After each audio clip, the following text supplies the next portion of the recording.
नमस्कार दोस्तों, मैं आपका दोस्त रोहित वशिष्ठ स्वागत करता हूं आपका अपने ही चैनल हिंदी कहानी नेटवर्क में।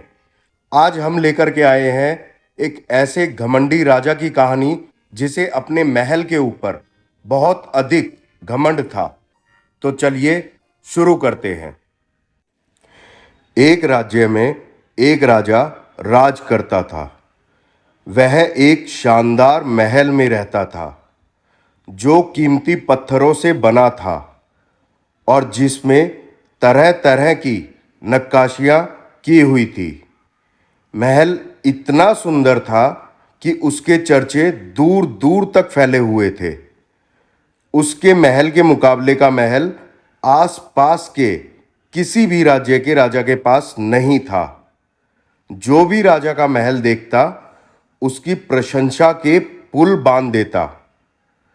अपने महल की प्रशंसा सुनकर राजा फूला नहीं समाता। धीरे धीरे उसमें घमंड घर कर गया। जो भी उसके महल में आता वह अपेक्षा करता कि उसके महल की प्रशंसा करे। यदि कोई उसके महल की प्रशंसा नहीं करता तो उसे बुरा लग जाता था। एक बार एक साधु उसके दरबार में आया। साधु से शास्त्र ज्ञान लेने के बाद राजा ने उससे कहा, हे गुरुवर, आज की रात आप यहीं ठहरे, मैं आपके रुकने की व्यवस्था करवाता हूं। साधु ने स्वीकृति देते हुए उत्तर दिया, राजन, इस सराय में मैं अवश्य ठहरूंगा। अपने महल को सराय कहे जाने पर राजा के अहंकार को चोट लगी। वह आग बबूला होकर बोला, गुरुवर, आप इस महल को सराय कहकर इसका अपमान कर रहे हैं। ऐसा महल दूर दूर तक ढूंढने पर भी आपको नहीं मिलेगा।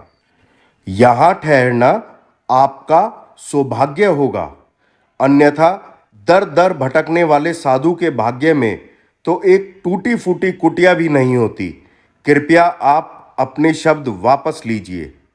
साधु मुस्कुराते हुए बोला, राजन, जो सत्य है मैंने वही कहा।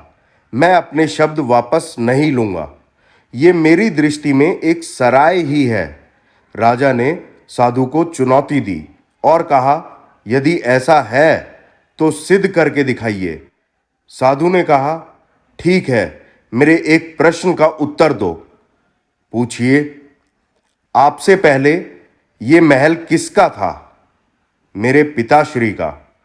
उससे पहले उनके पिताश्री अर्थात मेरे दादाश्री का।